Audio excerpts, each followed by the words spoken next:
Good morning, everyone. Thank you for joining us here today. My name is Jillian, and I work in the curatorial programs team here at the gallery. Our curatorial programs aim to expand on the curatorial research behind our permanent galleries and changing exhibitions. This morning's lecture is part of Art in Singapore, one of the gallery's annual flagship programs that delve deeper and offer different entry points into the curatorial narratives of our galleries, continuing to chart the development of Singapore's history and cultural life through its art. We're honored to have with us today local researcher Mr. Yeo Man Tong to deliver his lecture, Migration, Transmission, and Localization, the 19th Century Artistic Activities of the Chinese in Singapore. This lecture is held in conjunction with the launch of Mr. Yeo's latest book, Migration, Transmission, and Localization, Visual Art in Singapore, 1886 to 1945, translated from Chinese to English and published by the gallery this year. I'd like to now hand over to Sing Eugene. Eugene is senior curator here at the gallery, where he is one of the lead curators in charge of the DBS Singapore Gallery. Eugene will share some insights into the book and its crucial contributions to the scholarship of Singapore art history. Eugene, please.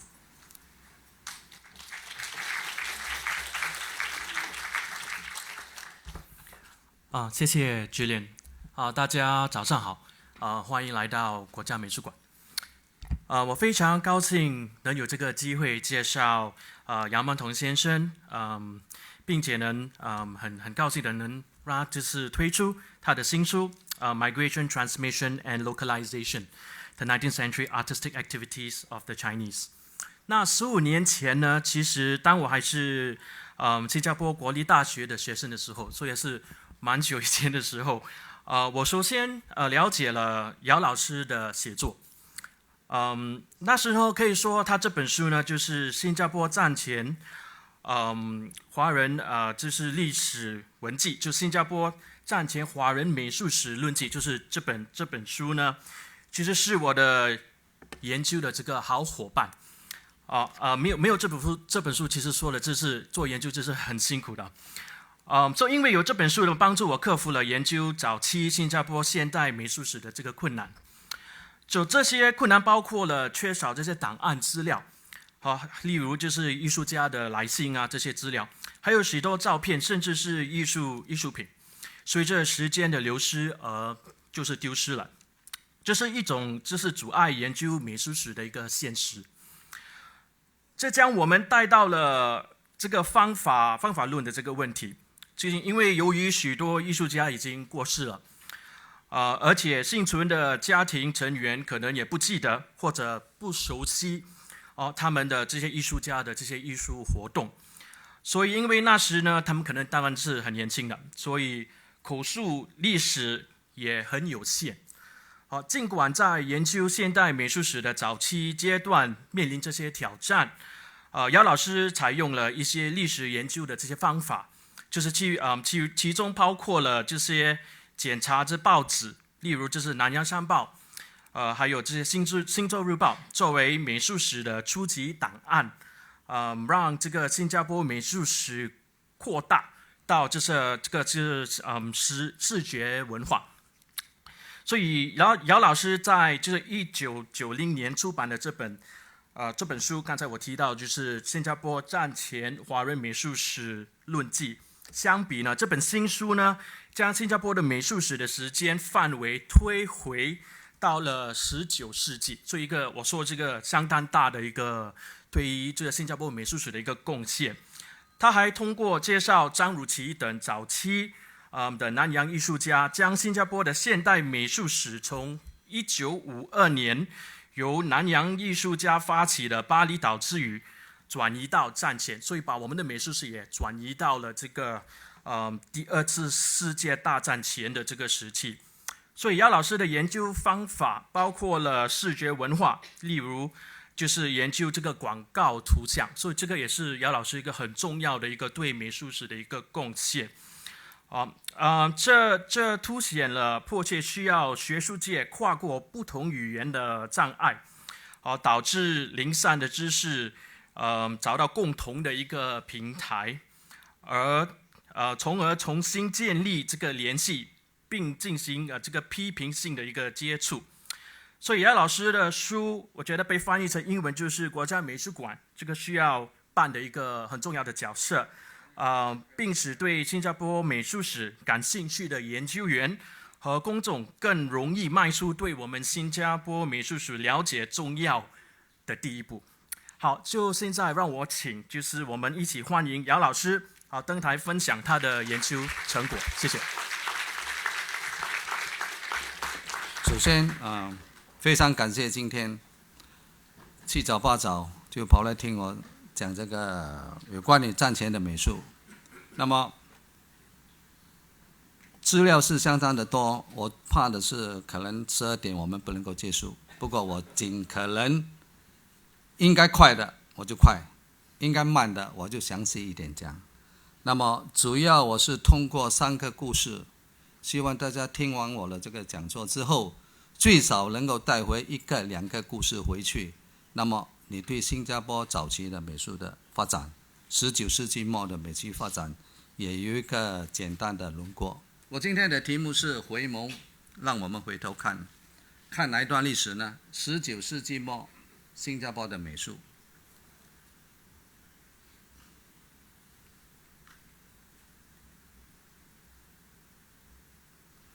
我今天要讲的大概几个部分。第一，大家可能会觉得很惊讶，我们怎么知道19世纪末的美术？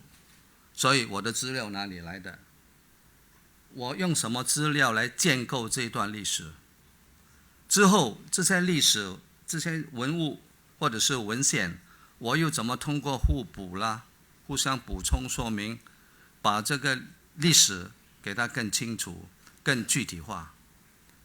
好了，讲完了这个之后，我就会重点内容会讲一些报章上的广告，看看当时一些跟书画店有关系的店，还有当时来自中国了、朝鲜了、日本这些书画家的一些情况。最后3个故事都集中在当时文化圈的这个互动。因为这个时候这个时代，我要讲的这段时代，新加坡的人口16万多，16万。那么16万华人了，那么这些人口里面绝大部分都是劳工，换句话说，从事这些美术活动的都是文化人，所占的比重并不是那么大。好了，那么我主要是像刚才这个尤丁讲的，我忘记感谢他，他替我讲了很多好话。其实我没有这么厉害。我就根据这个新加坡我们现在所存的《日报》、《新报》、《天南星报》，因为这3份报纸是能够包括19世纪末的这段历史，所以我就以它作为一个重点。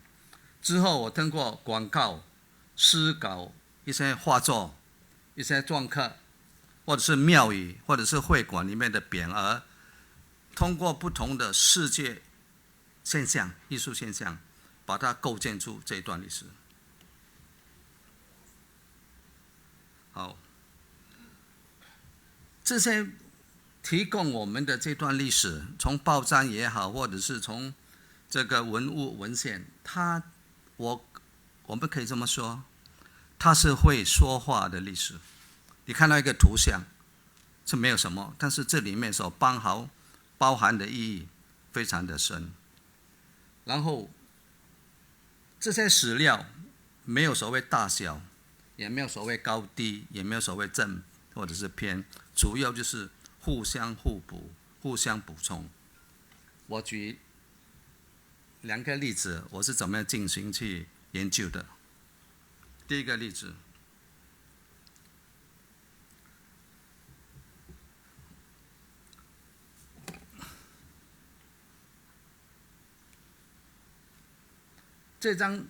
这个钟德祥，他留在新加坡，除了有这6首诗之外，在邱淑园后人的家里，还有不同的其他的书信的信件很多。那么我就看到我在他家里做研究的时候，我就看到这张东西。那么这张东西这6首诗的最后一首，他这样写：甲辰4月重游敍利就是新加坡，甲辰是1904年。他说他1904年重游新加坡，这个我对他这个非常有兴趣。那他最早是在什么时候来？那么我就以这个作为开始，再探讨下去。我一步步的，我在《天南星报》对不起，在《整南报》，《整南报》的1914、1916的不同天、不同日期，看到了这段话。钟就是指钟德祥，就钟德祥在南岛，就是指在新加坡，他在卖画的时候，他以卖字为生，而且呢是不敢透露他的真实的姓名，因为他最早来新加坡，他的身份是朝廷的命官，他是历史官，他是广西壮族人，他是进士出身的。好了，接下来03、04他来的时候，他已经没有在官场上了，所以他怎么办呢？又说出名字来，又觉得很不好意思，所以就把自己的名字改成大愚，号愚公，就是笨蛋老人了。愚公用今天白话讲就是这个意思，主要是要隐饰他的身份，不要让人家知道。这是第一步。第二步，我就借助当时中国出版的一本书，叫做《钟德祥集》，它里面他的诗里面有1、2句话引起我的注意。他说他在1886年他到新加坡来，这几句话：今朝作书卖海市，海市就是海上的这个市场了。当时为书100日犹未已，就写了很多，没有停。因为当时向他求字的人很多，求字是好听话了，其实是来替他购买了很多。好了，就我开始确定他最早到新加坡是1886年。好了，因为新加坡的美术活动有一个特征的，它是以书画展的形式出现在我们早期的美术，尤其是在1937年抗战以后，哇，来自中国的啦，高剑父啦、何香凝啦、徐悲鸿啦、刘海粟啦等等，诸事来筹赠活动一大堆，再加上我们本地的南洋美专还有这个华人美术研究学会，所以许多大大小小的画展很多。因此我就以1886年作为我这本新的研究的一个起点，因为这是我们有证有据，我们能够拿出逝去的例子来说明1886年已经有人来这里从事书画活动，作为一个开始。这个是他这首诗的第1首，我只是讲这2句话就好。苍山过眼真如撇，将相容头独可羞，感觉到羞耻。为什么他用将相？因为他在朝廷里面他是历史官，他也曾经中法为了越南曾经打仗，他曾经到战场上去。换一句话说，他是既能文也能够武，出将入相，所以呢就用将相。但是我把它的解释出来，就是世事变化太多了，贵为将相的，但是落到今天到新加坡来卖字为生，而且不止卖字为生，还有把自己的名字都改了，改成愚公大愚，所以实在是感觉到非常羞耻的一件事好了，另外一个例子我就快讲，这个是邱逢甲的例子。邱逢甲这是台湾，后来日本人占领台湾以后，他跑回中国去那么这他在1899年写给邱树园的一首诗，这是一个诗稿的原件，对当时的人来讲是一种书信的来往，互通有无、互通信息的东西。但是今天我们用这个艺术的眼光来看，我们可以给他不同的意思。什么意思呢？这句话，邱逢甲是一个怎么样的人？他是一个爱国诗人。400万人同一库，去年今日各台湾。这个是写在1896年，台湾割让给日本以后，他觉得这个时候呢，400万人同一库，去年今日各台湾。这句话，这个温家宝总理啊，中国的温家宝总理曾经引用过的这句话啊。好了，这个东西看起来就是一个文人之间的一个互相交际的一个书信，但是对我来讲，我觉得它里面包含的意义很大。第一，如果我们从历史的角度来看，就是当时整个中国的这个海外的知识分子，或者是在国内的知识分子，他们对当时清朝政府的担心，所以里面有句话：珠海、新洲两玉宫，眼看时局感应同，两个人的感伤都是一样的。如果我们从书法的角度看，刚才如果大家有注意的话，他的字都是斜斜的，以侧锋为主的。重要的一点就是在1899年，新洲这个名称已经从新加坡流传出去了。那么这是一个很重要的年代，对我们帮忙理解新洲在什么时候定下来是很重要的。好了。我刚才讲的就是我怎么样借助报章，怎么样借助其他研究的资料，怎么样借助这个文物互补、互相补充，来给这段历史下一个定论啊。好，现在我就直接讲入今天的主题。我先讲，但是这些广告啊，主要是一些这个图章店，在今天的South North Beach Road， 也是当年的，如果像我这个年龄的就知道，中华书记啊，这条路我们叫做青木街。大概今天那个卖肉骨茶的地方也是在这里啊，所以这条街有很多的这种店。那么如果你想要开一家店，你可以到那边去。这些店的生意都非常竞争的。而且，如果马来人来、印度人来也可以，我根据你的文字来刻，所以这可以看出，很早我们的艺术已经多元化了。那么，如果你想写念字，你可以到天南星报，你可以到星报，他们时常有进一些书法从中国进来，还有字帖，这个只是例子。你看这个例子，在1899年8月22日的《天南星报》，他说他这个店已经30年前已经有了，所以也就是说，在1860多年的时候，新加坡已经有这个图章店了。这个呢，也就说明了当时他们就是从这个省城呢，省员就是中国一些省城请来的一些专门的技术很好的来替他们刻印，所以是其他店所不能够比的，这可见生意非常竞争的啊。然后你看这个，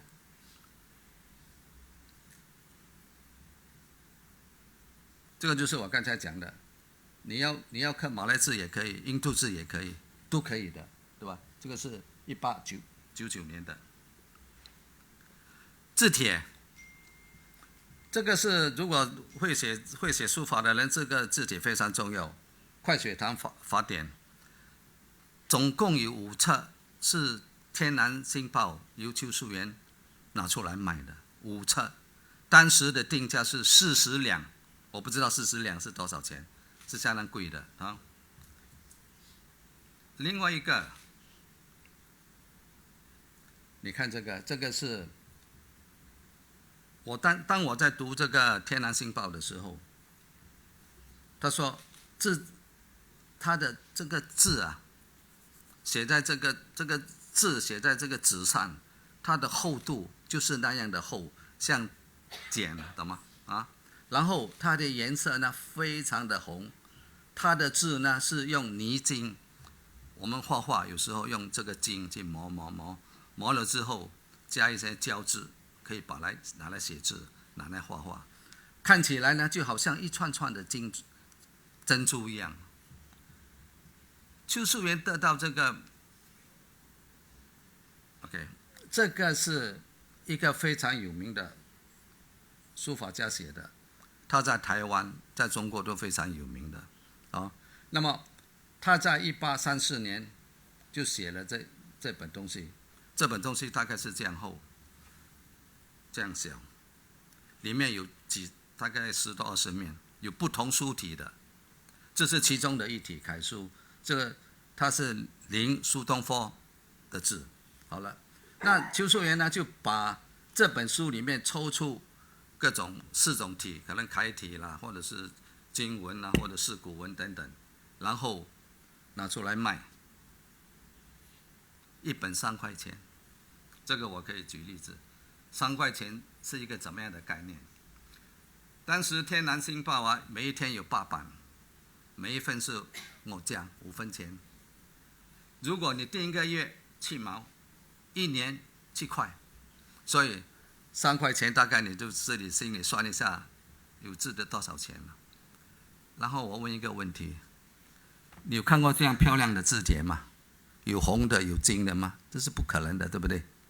那但是他们怎么做？他们想了好久，开始要请人家去刻，没有人敢刻。最后他说，有个人跟他建议，你就拍照，你照一拍下去，底就是黑的，字就是变白的，像刚才这样的。这是我们看到的字帖，对吧？那么我讲这个主要是在说明，当时是有不少文人，他们都有写字画画的。我们的整个商业的环境也给提供一些便利，你要做什么东西，你可以到哪里去买，这些是书画的活动。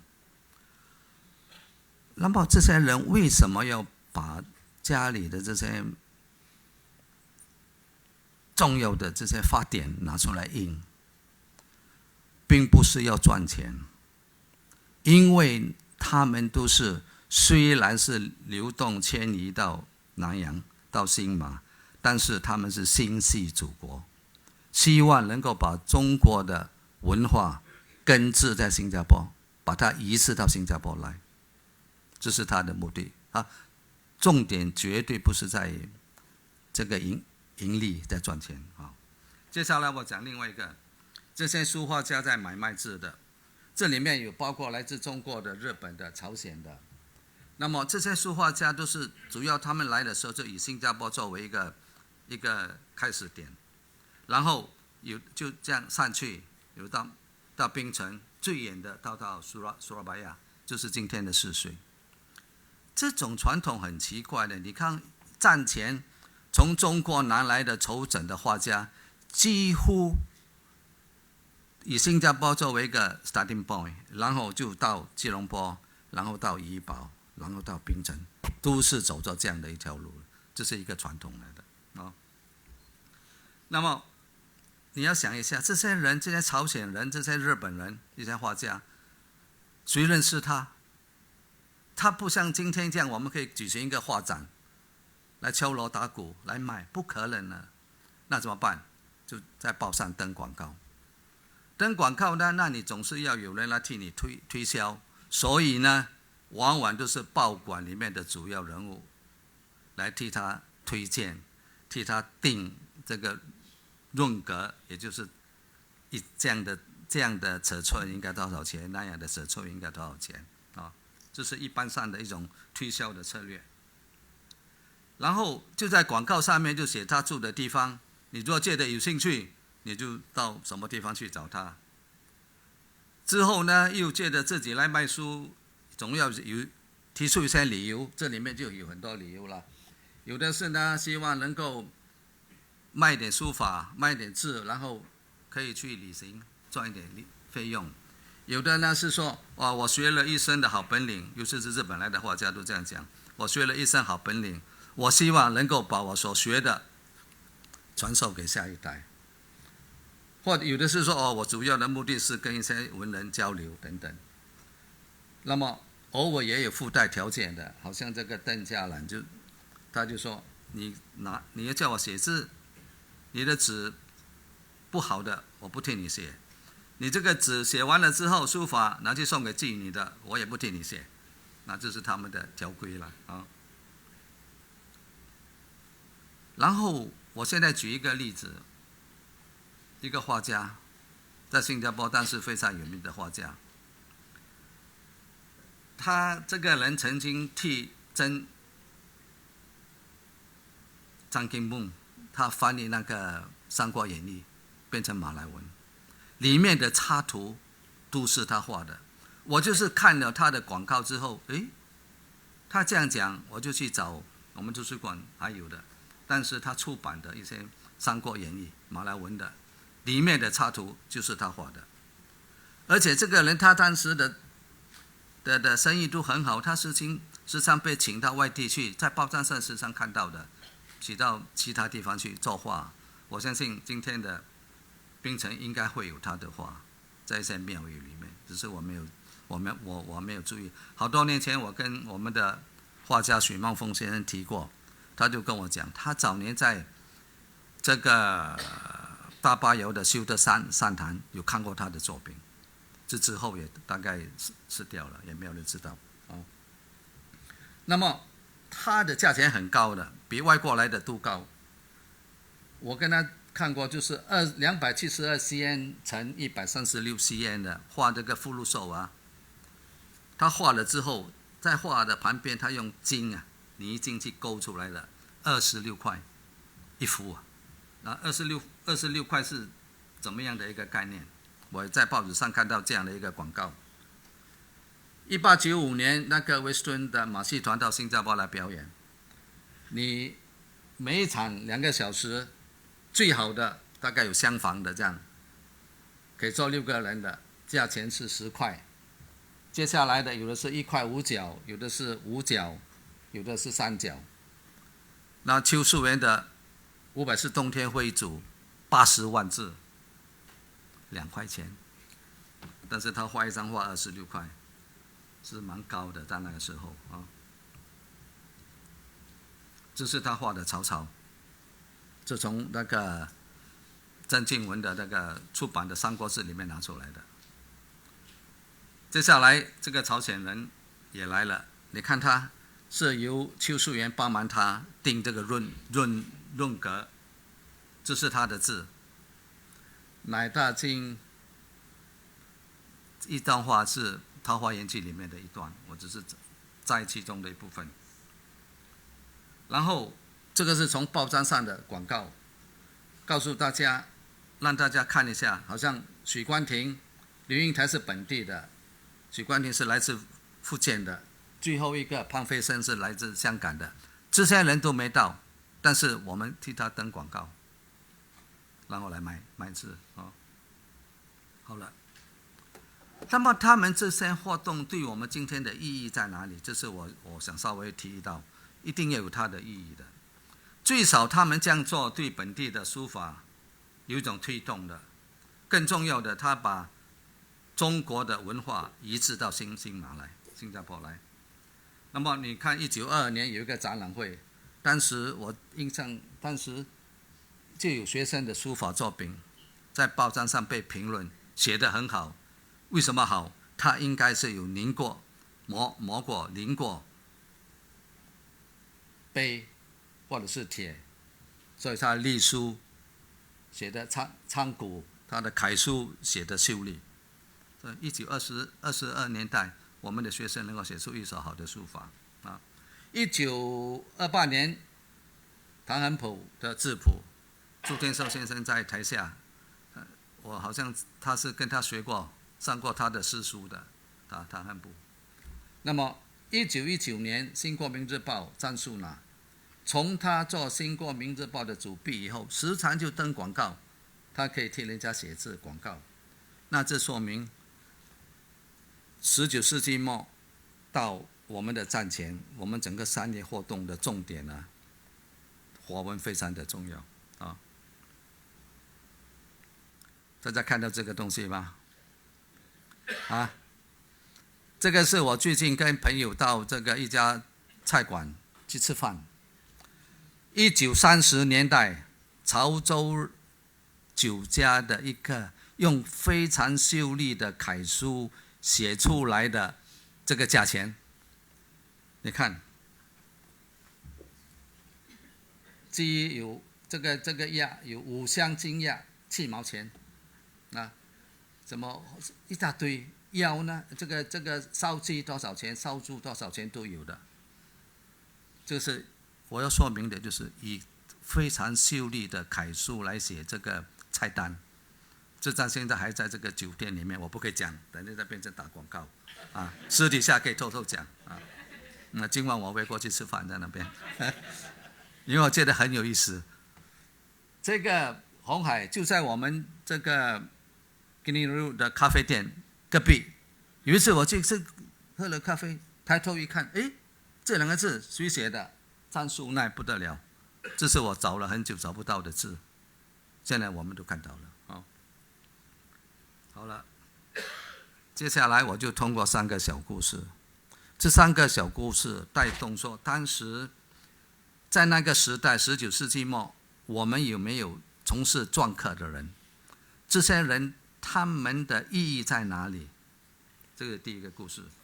第二个故事就是战前这个时期，有许多人喜欢收这个印章。那这里面刚好有一个印章叫做新洲义公，这新洲义公给我们带来的故事是什么？最后邱树元在这个政治上百折维新失败之后，他请我们的潮州人的画家画了一张枫叶情真图。那么这张图的故事又是什么？我们带动出来就可以看出，家里有画请人家题画这样的一种传统，早在19世纪末有了啊。我就一个个讲啊，现在还有20分钟。这个叶巨营，这个在我的书里面我还没有详细的谈到，大家可以听一下。叶巨营是新加坡第一份中文报的主笔，他从乐报成立到1921年他离开，做了30-40年的主笔啊。那么他的这本印存，所谓印存就是他把他收集的，把他刻的印，找一本字，找一本书，这样跟他改，这样叫印存，作为自己存下来一个纪念。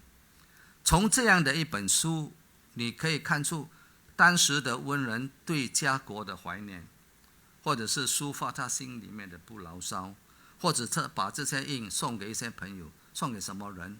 外国人有吗？本地人是谁？还有最重要的，他的风格怎么样？他这本书薄薄的，一面一面，这个是一个例子而已。好，我说他虽然这些人虽然是在海外，但是他心还是想着他的故乡。比如说，他有2番印，一个叫做这个印，第一个叫做南洋巨子长寿。这个我们要讲的是南洋到底是什么意思？因为南洋是因为叶巨营是姓叶，南洋是他的堂号，堂号是表示什么呢？表示姓氏发源的地方。他来到南洋，他想到的，我的老祖宗是来自河南南阳，就好像姓陈的银川，姓这个黄的江夏潭啊，黄曼氏这些人啊，还有他另外一个印叫做士林师仪，他自己是叶梦得，叶梦得是宋朝非常有名的词人，他有一本著作叫做《士林诗话》，所以他就刻一个印，士林师仪后代，我是叶梦得的后代，对吧？还是想到家乡。这一番印我很喜欢。这番印呢，它是30前活泼神仙，30后隆中老衲，是写他自己。他刻这个印的时候是30多岁。他说30年前我这个活泼像神仙30年后呢，现在莫名其妙老态龙钟了。它说明什么？那个时候的文人的生活不好过。他这边讲他的这个编款，哀叹感伤，妻儿误我，这个非常大男人主义啊，当然都是妻儿误到我这样今天啊。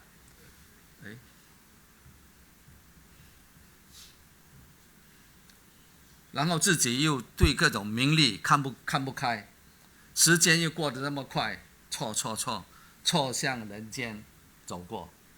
意思是什么？感叹自己受妻儿的拖累，自己又受到名利的这个绑捆，虚度光阴，所以刻下这个印章来表示他意志消沉。这是一个印章里面所表达的一个抒发他的情怀。而这个情怀，我们可以从其他的文献得到印证。邱树元曾经就写他说，这个叶群英已经在新加坡10多20年了，可是连赚一点钱回到家乡去买一点田地产业都没有，文人忆苦，实在可怜啊。他自己很有钱嘛，对吧？他想到大家都很穷这样。然后叶巨英写给他朋友的诗句也是这么讲过。我在外地漂泊多年，也算是一个魁梧的男子汉，但是现在如果跟人家讨论事业的话，生活实在苦得不得了啊！这是一种抒情了啊，做一个印证。这个他是这几番印，他送给这个朝鲜的画家、书法家，这个是送给他的一个朋友。这个也是在这2个人都是当时居住在新加坡的文人啊。这个是送给邱树元的。好，这个可能我们欣赏一下。我觉得我给叶巨颖是新加坡第一篆刻家，因为他的年代非常早。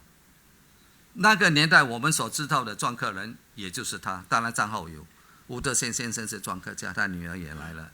施香陀老师他也是篆刻家，他儿子是一般先生也来了，是吧？还有徐颖志先生也是篆刻家，但是这些就是战后，不是战后，都是30年代的。这个是19世纪末的。你看这个印，我的理解是这样，讲的对不对？大家一起参考一下。无情何必生世事，有好皆人泪此生。就说一个人在世总是要有感情的，你没有感情的人生在世上，但这一个行尸走肉也没有用。但是呢，如果你一个人有太多的爱好，像他这样，叶巨英是个了不起的人，篆刻会，医学会，音乐也会，诗词当然不要讲。你知道我们同济医院，早年的同济医院，那些来考试的，他出题目的，你知道吗？新加坡最早的医学的这个杂志是他出版的，他不得了的一个人物啊！所以你看他怎么去处理这个印？第一个字从这边开始到这边，这个是五谷字是一个跳舞，这是一个人，这是手上拿着一些花在那边跳，就是带表示五字旁边这个是一个死亡的亡，拿来拜，就是拜那些跳舞来拜死亡的人，最后变成死了就没有了。这个是好，然后他的这个接下来这个情字呢，情字这个心把它拉下来，因为你不拉下来的话，太过急了无情在那边，何必生世事？有好，女孩子一个女字边，把它写小一点。皆人泪此生，这2个字它上面都是在劈手边的，所以人字也是这样，所以它这个是节省，用这个符号。那么整个，我这边有稍微解释一下，就是因为你如果有所好，情之所至，身心受累，是这个这首诗情跟累是重要的关键，所以他把这2个字特别把它拉长。那么这些字穿插，有的穿过来插过去，有的移上，有的移后，我们好像一个美女这样在跳舞这样，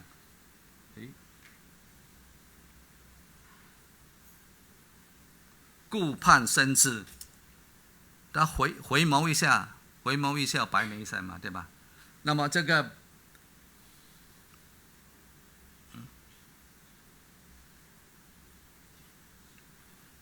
就像一个整个图山的构造，该密的密，该疏的疏，而且姿态万千，这就是我对山的一个理解。OK， 时间也不多了，要8个字了。这个他刻的一张印，汪汪如千顷波。我们用这句话是在形容河水深不可测。我觉得这个来送给他自己最好，他自己才太高了，所以像滔滔大水，汪汪大水，你看他的汪字特别的这么写哦。好了，那么这个在今天我们的意义在哪里呢？我记得在2004年，萧陶这个出版一本书，叫做《新加坡印人作品》。陈建波这个我们的老朋友，很不幸啊，刚刚去世，很伤感的一件事情。他在序言里面就讲，他说他就在出版这本书的时候，就把他的印章刻在这本书上面。他说就是对新加坡印学的起源跟发展留下了一个脉络，所以从19世纪末这种篆刻艺术一直流传到现在。今天我们篆刻，萧陶的篆刻，还有兰亭的最近在展览，也是展览，黄明仲也是在展览这个篆刻。所以我觉得啦，我们要记住这个第一个故事，应该给叶巨营一个新加坡第一个篆刻人。好，这是第一个故事。第二个故事，这个是邱树元家里所收藏的这个印章，他有一个斋名叫做500世洞天主者，就说他的书在里面藏了500多个，最少500多个印章。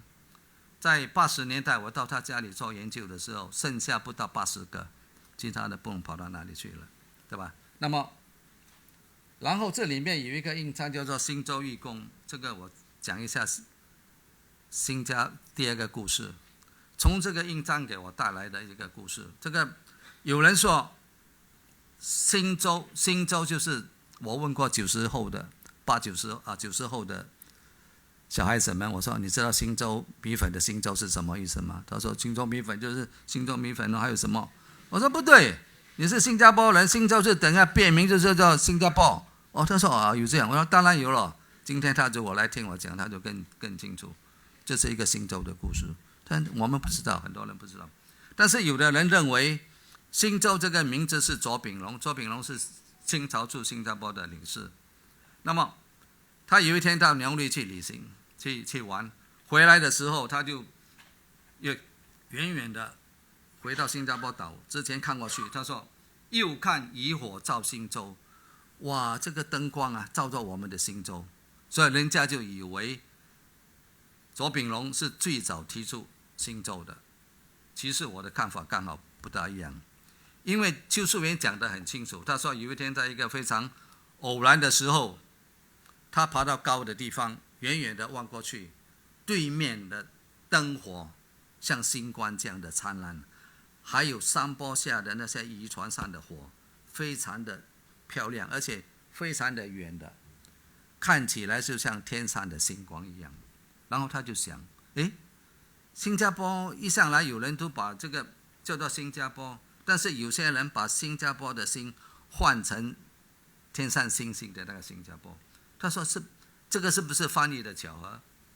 然后他想了很久，他觉得其实用星，天上的星星来代表新旧的新会更加的美妙。他就做一个结论，新加坡是一个州，是一个岛。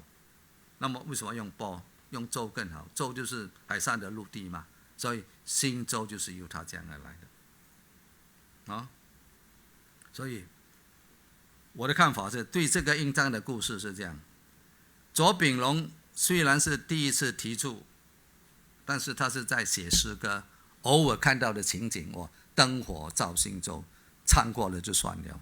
我也查过了乐报很多年的报纸，左品龙在新加坡从来没有再一次把新加坡用新州这个名字来写，这更足以证明我的推断，他是随口唱出来。我们底下有诗人坐这边就知道，我们写诗是随便就唱，哪里有想到到底说星火造新州？但我们看的人，新州是他写的，其实是不对的，因为邱树元是做过比较，他看到这个山，在想为什么其他人把它翻译成这样，然后想想这个才对，这是新州的这个故事。最后一个故事，要快一点。这张图是枫叶青春图，我在借的这张图对我们新加坡来讲是非常重要。那么是在1898年，潮州一个画家叫做余桃画的。画里面是什么呢？画一个人，这个人就是邱树元，27岁。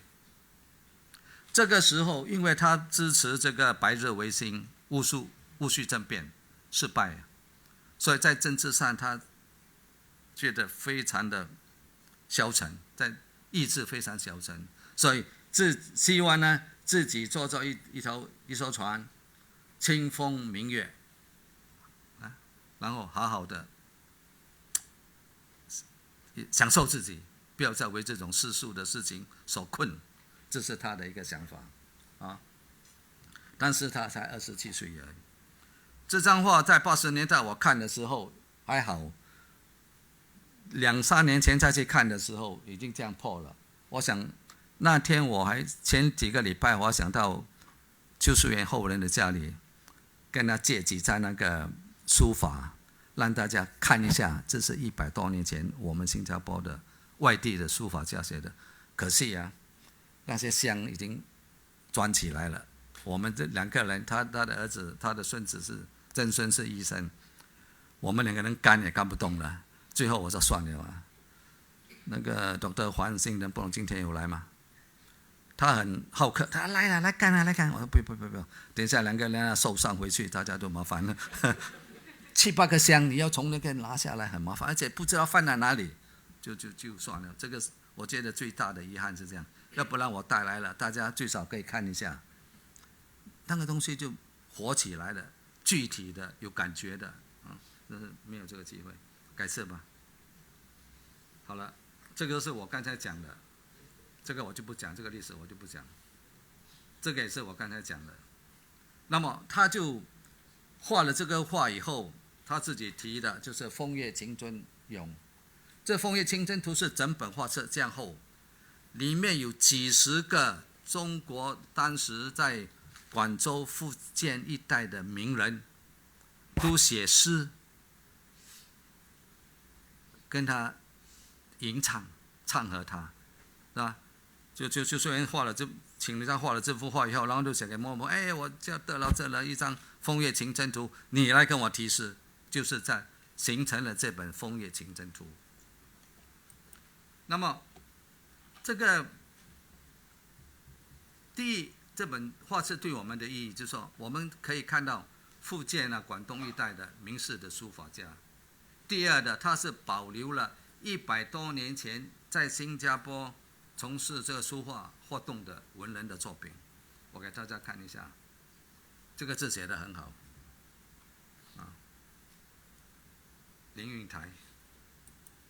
这个是在香港的潘飞生，当时是邱树元替他卖字刚才我的广告有导出来给你看。这个我觉得写的比较差，这是福建来的写的比较差。所以如果我今天如果拿到这个作品，就大家感觉到这些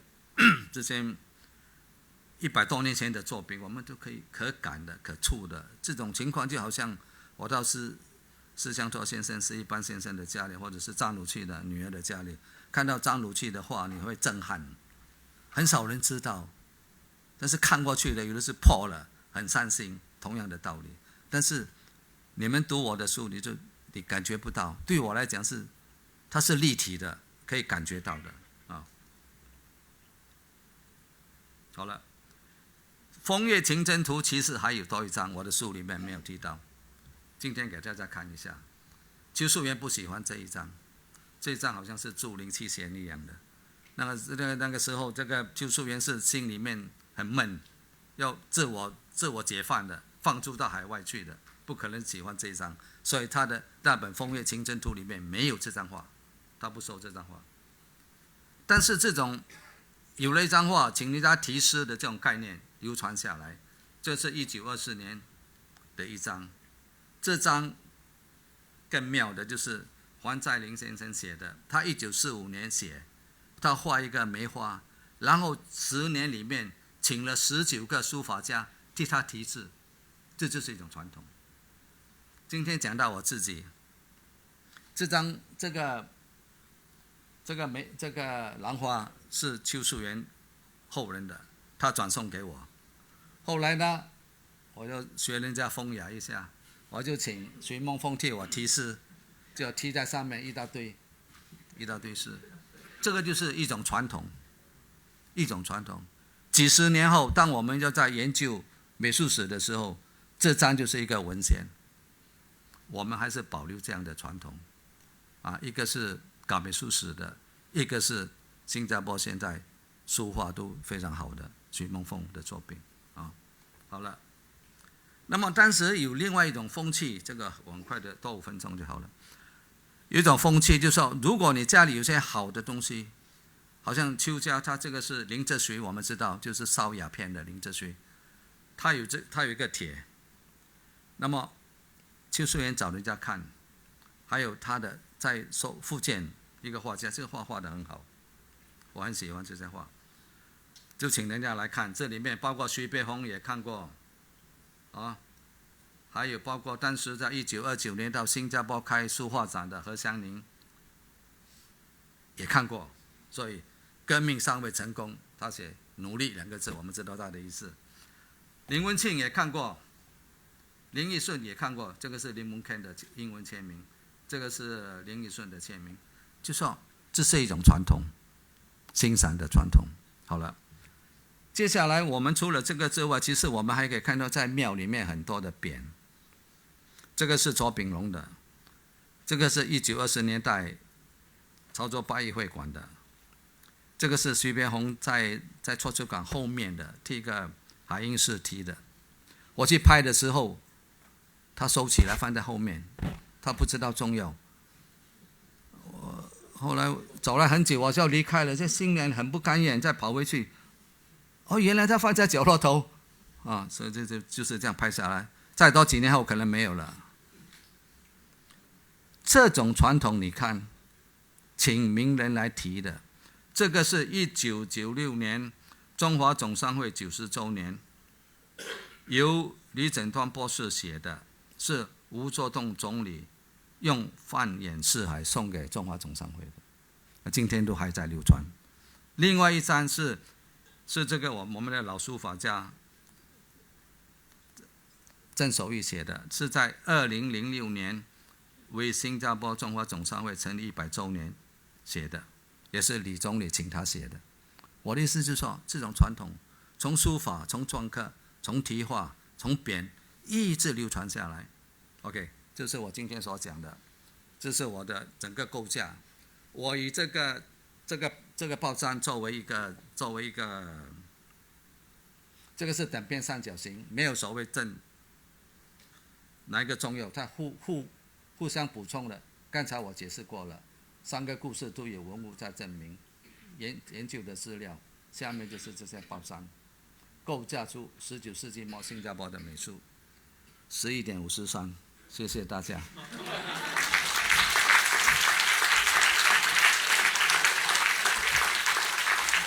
最后我讲几句话，感谢的话，你们掌声这么大，我要感谢大家。第一，感谢大家来。今天是我家里有事情不能来，就是我们国家美术馆的刘世伟。我记得好多年前我说刘先生，我的这本书由你们来出版。他第一句话说你出版英文。后来得到这个他的推荐，还有我们的Eugene的推荐，这本书出版了。虽然他是姗姗来迟，我感谢他们还有在后面前台一大堆帮忙出版这本书的人。另外一个就是孔子学院的梁炳富院长，但是于是我们通过电话，你在忙什么？我说我最近在忙写这个美术史。他拿来我跟你出版了，我说钱很多了，他不要紧了，来了，就是这样。谢谢大家，还有树国兄在后面。哇，今天我们请他来，我很感谢，我就怕他来。那等一下他爸爸也来，我们的100岁老书法家来，我就辛苦了。他对这本书也给我很大的功劳。朱天寿先生当时还替我审稿，他严厉到我的年代写错，他都跟我找出来了。朱先生你在哪里啊？哎呀，非常感谢，还有平富兄。好了，就不多讲了，谢谢。谢谢姚老师这个很精彩的这个讲座。所以因为时间的关系，我们要尽快的让就是观众有个机会，就是问姚老师一些问题。我先开这个问题，就是因为其实您的研究对我们国家美术馆来说其实很重要，这是我个人认为我们就是比较忽略的一个就是研究的这个范围题目，就是关于这些篆刻文化还有书法。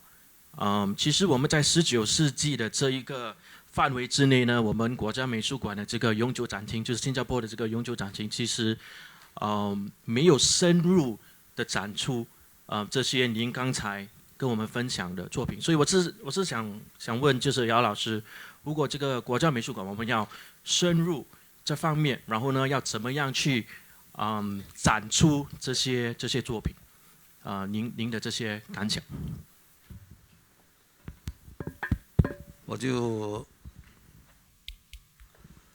我们书画我们都展得出来。世界上在这个邱淑媛家里还有毕现这个叶巨营的图章，施香陀先生还留了很多印章，施一半先生家里有。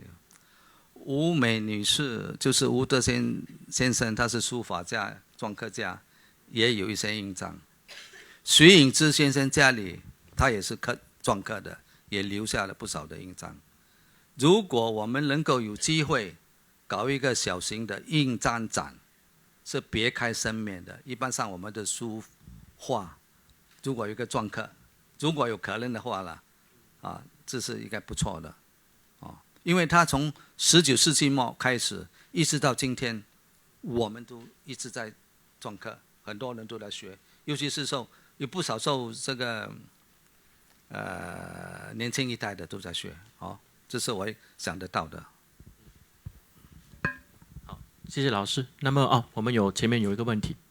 刚才姚先生说有看到徐悲鸿的那个题字，说可能以后找不到了。提到这个，我想到一个什么问题？为什么没有人去收藏它呢？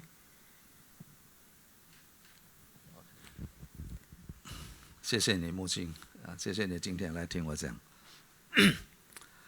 其实收藏徐悲鸿的东西是有的，但是因为新加坡这个地方比较潮湿，所以不容易收藏。而且我们从一些收藏家流到海外的也不少，不是没有。你知道徐悲鸿在1939年到新加坡来，他可以说在新加坡，他来了之后不久就到印度，印度又再回来，回来之后到怡保，到吉隆坡怡保槟城去展览。但是他所留下来的画太多了，很多都是中国所看不到的，是有的不是没有。但是他替这个匾这比较少，据我所知道的就是海英是一个，就好像郁达夫到新加坡来，他也是1939年。今天你只要到这个虎豹别墅里面去，郁达夫的字都在那边，就是那个匾啊，或者是对联都有的。我可以继续说一下吗？没问题。为什么我提到徐悲鸿？是因为之前有我们的韩三元还杉树，对他也是非常重视这些像您一样了，这些传统啊、文化保留啊，包括他一直在他生前一直是奔走，为徐悲鸿啊、为江夏堂啊、为这些在奔走，甚至他也是找了很多政府部门啊。问题是政府部门好像是对于这些中文的这些文学啊、文化这些字画，他们都不是很了解。甚至他有一次他提到，他说他去为徐悲鸿奔走的时候说，who is the Mr. Xu? Where his contacts? Or ask for his contacts. Say he already long ago. So how come he came to?